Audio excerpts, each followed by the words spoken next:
Benvenuti a Dietro le Quinte, in questa puntata Gilgamesh con Luigi Locascio, Vincenzo Pirrotta e Giovanni Calcagno per la stagione del Teatro Curci a cura del Teatro Pubblico Pugliese. Gilgamesh è il più antico poema del mondo, è la storia di un giovane che, dopo aver sperimentato il dolore per la morte del migliore amico, lascia il trono per andare alla ricerca del segreto della vita eterna. Gilgamesh, Teatro Curci di Barletta, ne parliamo subito con i protagonisti ma anche il regista. Come si fa a raccontare una storia così antica, però attirando il pubblico, rispettando la modernità, i nostri tempi? Penso che il principale ingrediente sia proprio la voglia di trasmetterla. È una storia di estrema semplicità, di grandi contenuti, che ha nell'essenzialità sia della scrittura che della struttura la sua forza.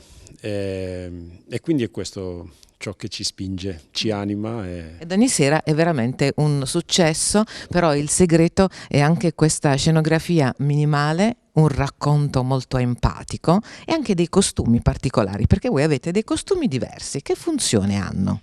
Ma il mio costume è ispirato a una guida del deserto e dunque le guide mi hanno sempre affascinato.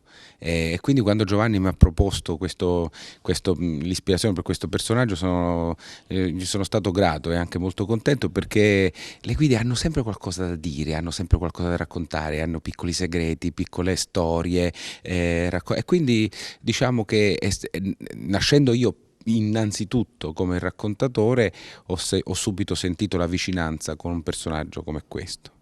Invece il tuo personaggio ha qualcosa di contemporaneo o no?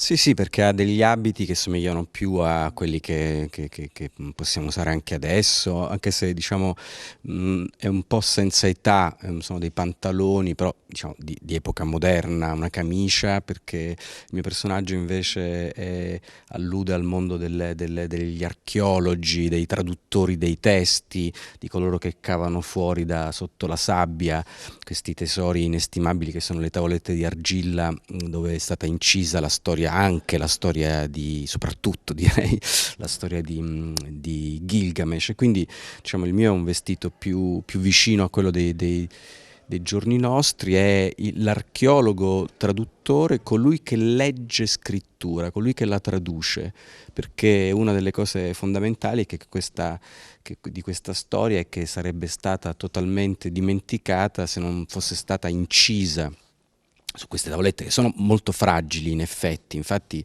gli archeologi non sono soltanto coloro che tirano fuori questi reperti, ma anche che devono metterli insieme come dei puzzle, no? Devono farli un po', e certe volte decidono di accostarli in un certo modo, perché ci sono altre storie che hanno parlato di questa stessa storia, che dicono qualcosa di simile, e quindi sono facilitati in questi accostamenti, in queste congiunzioni che fanno i pezzi tra di loro. Quindi sono, diciamo, l'archeologo, il traduttore, ma anche il lettore, diciamo, di testi poetici, perché appunto, non bisogna dimenticare che è un racconto, quello dell'epopea di Gilgamesh, ma è un racconto fatto in maniera poetica, è scritta in versi. Circa 2 secoli fa, negli scavi della biblioteca di Assurbanipal a Ninive, gli archeologi portarono alla luce una serie di tavolette. Quando fu decifrata la scrittura cuneiforme, esse rivelarono il titolo di un poema di colui che vide le profondità e le fondamenta della terra. A proposito, come si fa a dirigere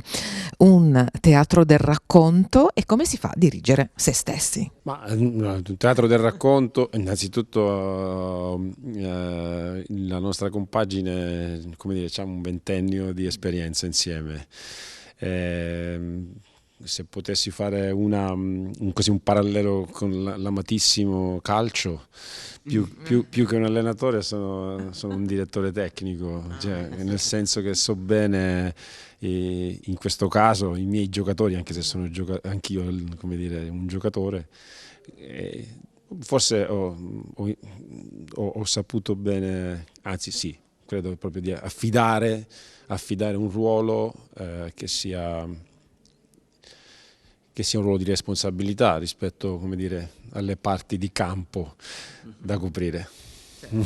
Invece voi come avete lavorato? Come si recita con realtà, evitando il cliché, quando la storia è così antica? Ma la storia è sì antica, però io vorrei ritornare a sottolineare che È una storia antica perché ci viene da secoli, ma è una storia modernissima perché parla di ciascuno di noi, parla dell'illusione, dell'utopia di ciascuno di noi, parla degli uomini, di che cosa vogliono gli uomini, a che cosa aspirano gli uomini. Ecco, parla di questo, è una storia modernissima. Ecco perché io ai spettatori che seguono questo programma vorrei dire: non vi aspettate sentendo Gilgamesh, l'epopea di colui che tutto vide, i Sumeri, l'archeologia, le tavolette, le iscrizioni. Non vi aspettate qualcosa che è distante o che è una cosa modernissima che ci riguarda personalmente, direi riguarda intimamente ognuno di noi diciamo, l'area della nostra vita quotidiana, ma anche della nostra spiritualità, di quello a cui guardiamo e che sullo quale non troveremo mai risposta. Il giovane re alla fine del suo peregrinare, dopo aver interrogato l'unico uomo sopravvissuto al diluvio, torna in patria con la certezza che il destino dell'uomo è di essere mortale. Il viaggio di Gilgamesh ai confini del mondo, da un punto di vista eroico, è un completo fallimento, ma la sua sconfitta diventa un nuovo punto di comprensione delle cose della vita. Qual è la parte più emozionante dello spettacolo che preferisci, secondo te? Intanto mi piace ascoltare molto loro perché abbiamo questa bellissima occasione del fatto di un'idea che è venuta, appunto il regista è Giovanni, è lui che ha costruito un po' l'idea e quello che succede in scena, però questa è una cosa che è venuta naturalmente dal piacere di stare in scena con gli altri ad ascoltarli, cioè di essere come lo spettatore che ha, no?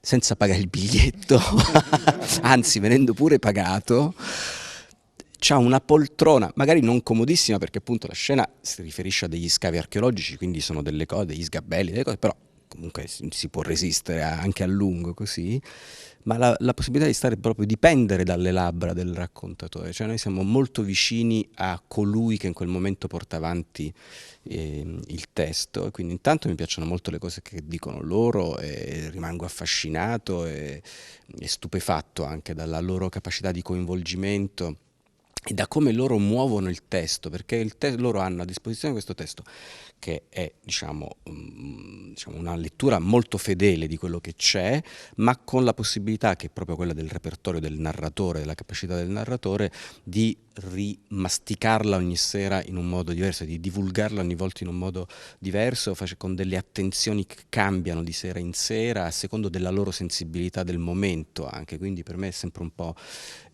una sorpresa. E per me non c'è una cosa, ecco, anche rispetto a quello che chiedevi prima, per me la modernità del testo è il lavoro che ha fatto Giovanni sulla lingua, cioè il fatto che comunque parliamo la lingua di adesso, non è un'operazione museale, non leggiamo il Sumero antico con tutto ciò che significa, ma un Sumero, che ora poi è l'accadico perché noi facciamo senza entrare in cose troppo specialistiche, in tecnicismi, però la versione è comunque di tanto tempo fa, ma non è detta nella lingua del 1000 avanti Cristo, è detto nella lingua di adesso, con la semplicità di un poeta. In questo caso appunto Giovanni appunto ha scritto come un poeta e quindi ha restituito i versi, anche se sono versi antichi, versi scolpiti, ma come se fossero scolpiti sull'acqua. Ecco, poi io faccio il pezzo sul diluvio, quindi sono un esperto, entro pure a un certo punto con una bottiglia. Quindi.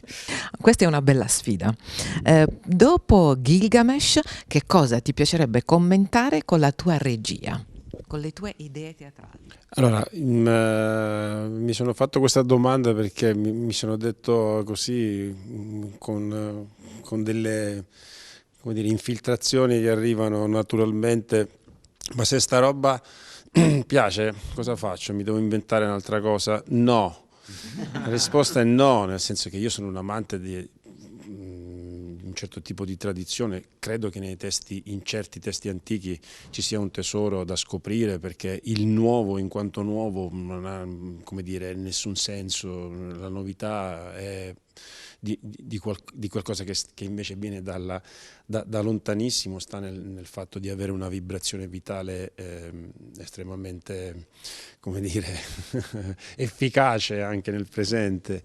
Dunque non ho, come dire, un altro obiettivo, o meglio, come dire, c'è davanti a me un mondo che già ho esplorato come dire, in tanti anni. Questa sicuramente, per quanto mi riguarda, grazie a Luigi e Vincenzo e grazie a ERT, insomma, è un'occasione che mi ha permesso di avere una diffusione, di dare alla mia ricerca una diffusione più ampia. E quello che mi auguro è nel presente. Grazie mille per essere stati con noi. Adesso un saluto al pubblico di Dietro le Quinte. Un saluto agli amici di Dietro le Quinte. Attenzione, perché i miei 2 amici diranno qualcosa di molto importante. Un saluto a tutti voi e a tutti gli amici di Dietro le Quinte. Venite a teatro, perché a teatro noi 3 tentiamo l'intentato. Un saluto a tutti gli amici di Dietro le Quinte e ricordatevi che, come dire, adesso proponiamo una forza che viene dal passato, ma la prossima volta sarà puro cabaret. E con questo è tutto. Per rivedere tutte le puntate www.dietrolequintetv.com e per le vostre segnalazioni info-dietrolequintetv.com. Arrivederci alla prossima puntata.